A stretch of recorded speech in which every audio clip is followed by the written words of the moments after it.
Europe 1 Soir. 19h, 21h, Pierre de Villeneuve. Et je salue mes camarades du soir. Bonsoir Georges Fenech. Bonsoir cher Pierre. Ancien magistrat et commentateur, chroniqueur politique. Bonsoir Louis Alter. Bonsoir Pierre. Journaliste politique au Figaro. Bonsoir à vous François Hesbourg. Bonsoir Pierre. Merci d'être avec nous. Vous êtes senior advisor pour l'Europe de l'International Institute for Strategic Studies.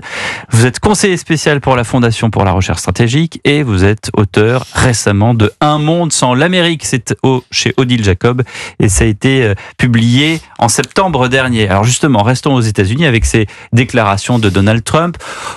Deny everything, lui disait Roy Cohn, son grand mentor à Donald Trump.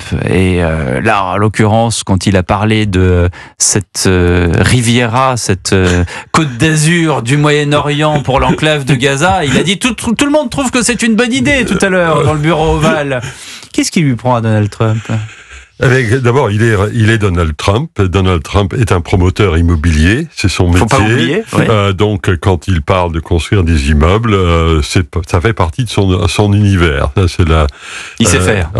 En principe, il sait faire et il sait en parler.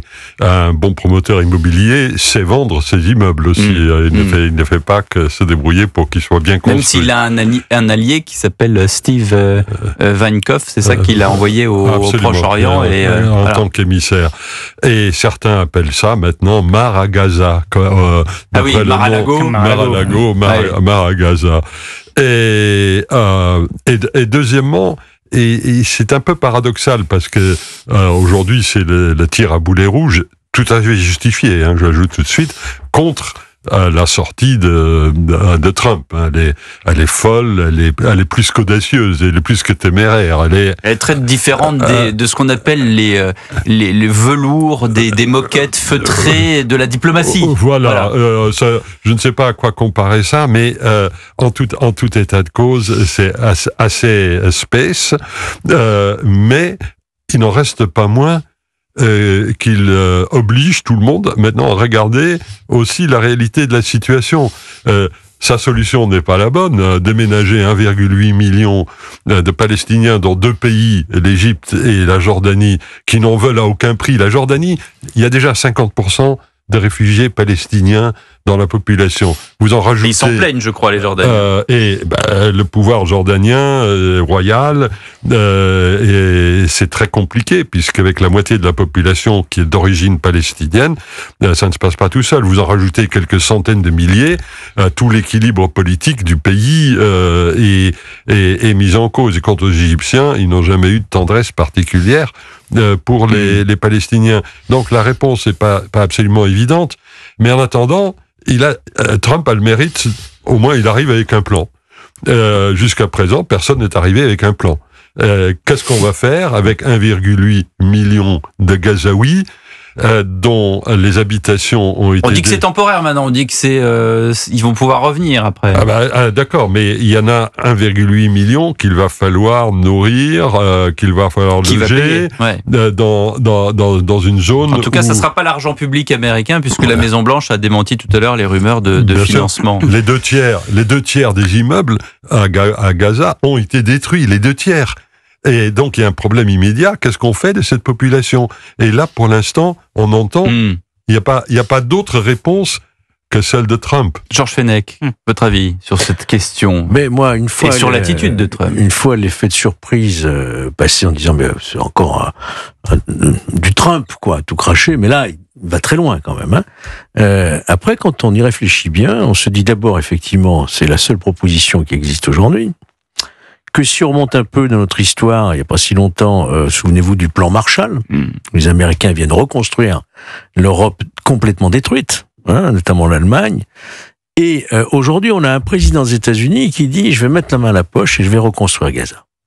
Mais pour reconstruire Gaza, encore faut-il que nous puissions au moins, enfin j'espère que dans son esprit c'est provisoire, déplacer une population avec nécessairement un droit de retour. Autrement, ça n'a pas de sens. Vous pouvez pas, comme ça, expulser un pays de cette terre. C'est pas possible.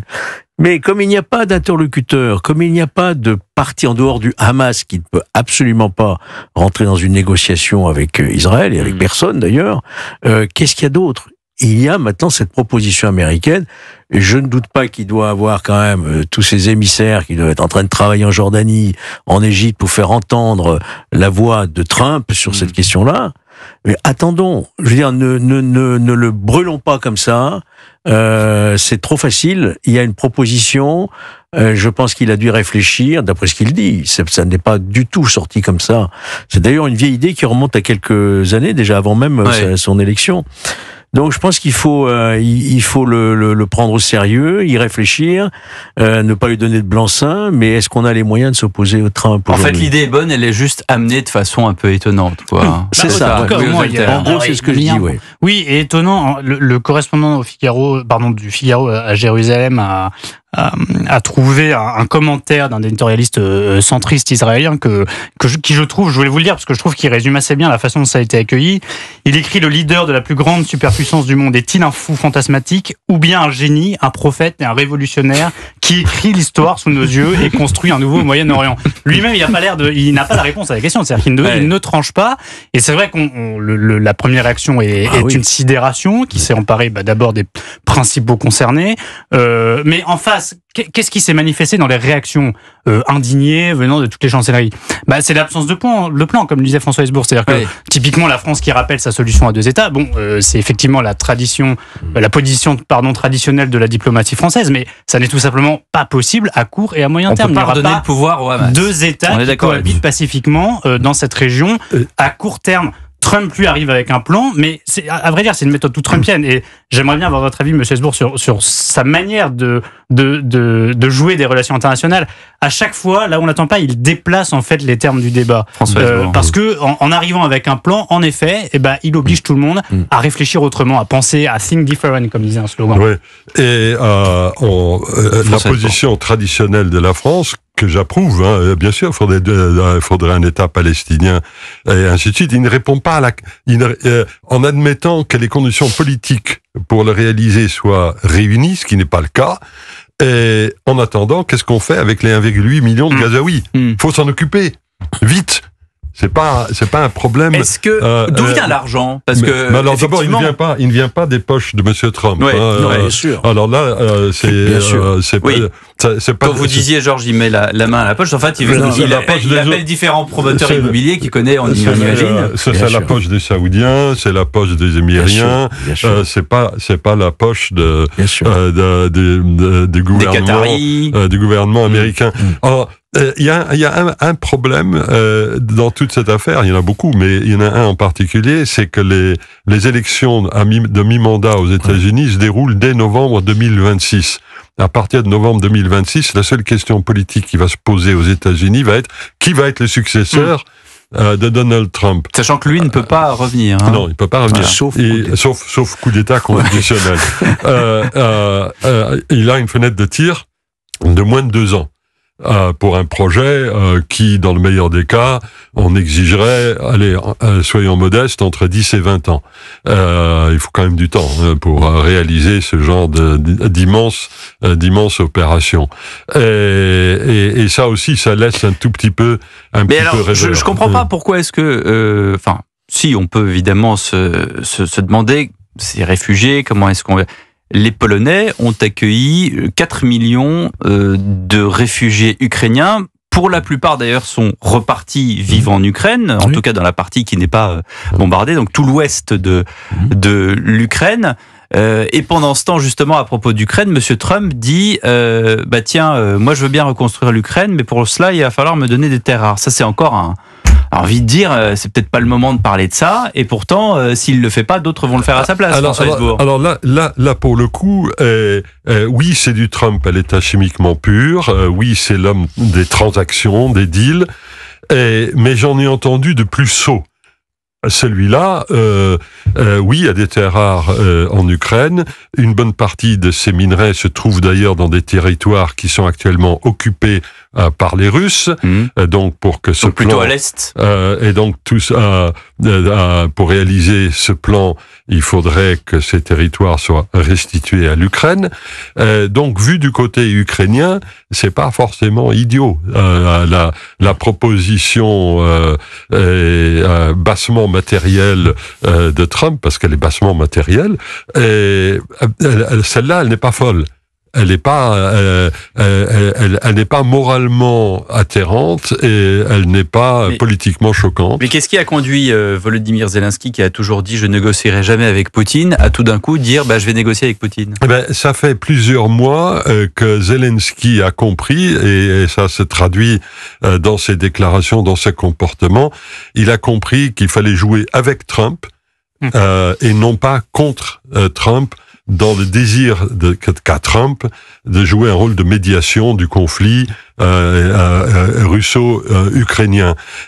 Et à travers ce comportement et d'autres facteurs qui seraient trop longs à expliquer ici, le fait est que Trump s'est mis à respecter Zelensky, à travailler avec lui, et que le contraire s'est passé pour Poutine, qui a montré une très grande mauvaise volonté à vouloir entrer en matière autour d'une table de négociation.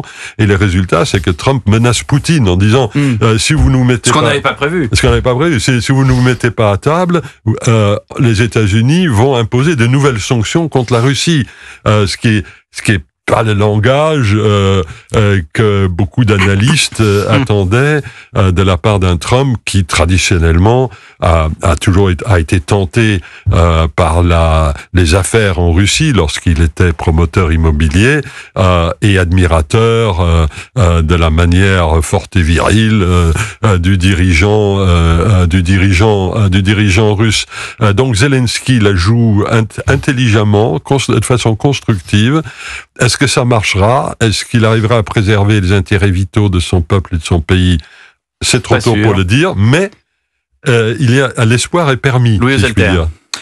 Et on note quand même que ça fait quoi ce que vous dites. Il y a une différence d'attitude en effet de Donald Trump envers Vladimir Poutine depuis la guerre en Ukraine. C'est-à-dire sous son premier mandat, effectivement, les analystes se recoupaient pour dire qu'il avait beaucoup plus de connivence, bienveillance. Et en réalité, il revient aux fondamentaux du Trumpisme. C'est-à-dire que le America First, il veut dire rapport de force avec tout le monde. Que ce soit avec Vladimir Poutine, que ce soit avec la Chine, que ce soit avec les acteurs du Moyen-Orient, que ce soit avec l'Union européenne.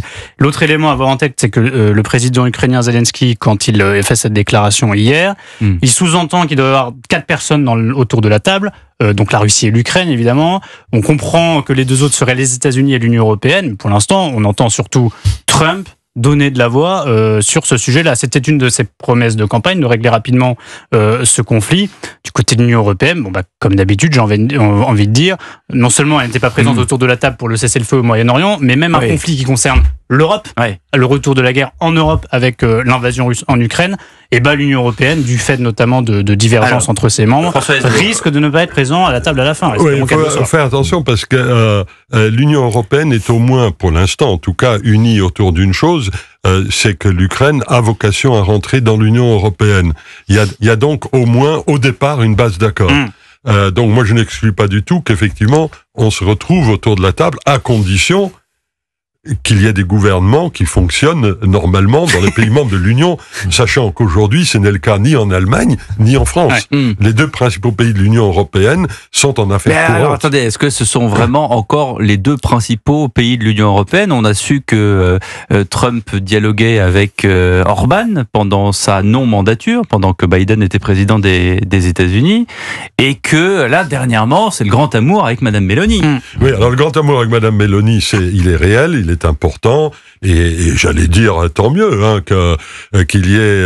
C'est un des pays fondateurs de l'Europe. C'est un des pays membres fondateurs de l'Europe, mais le fait qu'elle puisse parler de façon constructive avec Trump n'est pas quelque chose que personnellement ça ne me défrise pas. Ce qui me défrise... Mais ça défrise beaucoup d'autres commentateurs. C'est bien le problème. Ça me défrise que les Français et les Allemands, eux, soit aujourd'hui politiquement aux abonnés absents. Le moteur est cassé. Le vote du budget, l'adoption du budget, c'est un premier pas vers le fonctionnement normal d'un gouvernement, mais il faudra encore du temps. Ça ne pourra pas durer des décennies comme ça, a dit François Bayrou tout à l'heure. Georges Fenech. Juste un mot, moi, ce que je constate, c'est quand même depuis l'élection de Trump, les choses bougent. Oui, On a eu la trêve, bien sûr. on a eu la libération d'otages, c'est loin d'être terminé.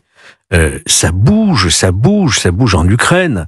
Donc, il l'a dit, d'ailleurs, on le sait, son rêve, c'est de décrocher le prix Nobel de la paix. Il va tout faire, et il va se dépêcher, à mon avis, parce que les midterms elles vont arriver vite. Et c'est ce que dit le confrère du Figaro. Il veut devenir un prophète. Il va aller très très vite. Oui, c'est ça, voilà, un prophète.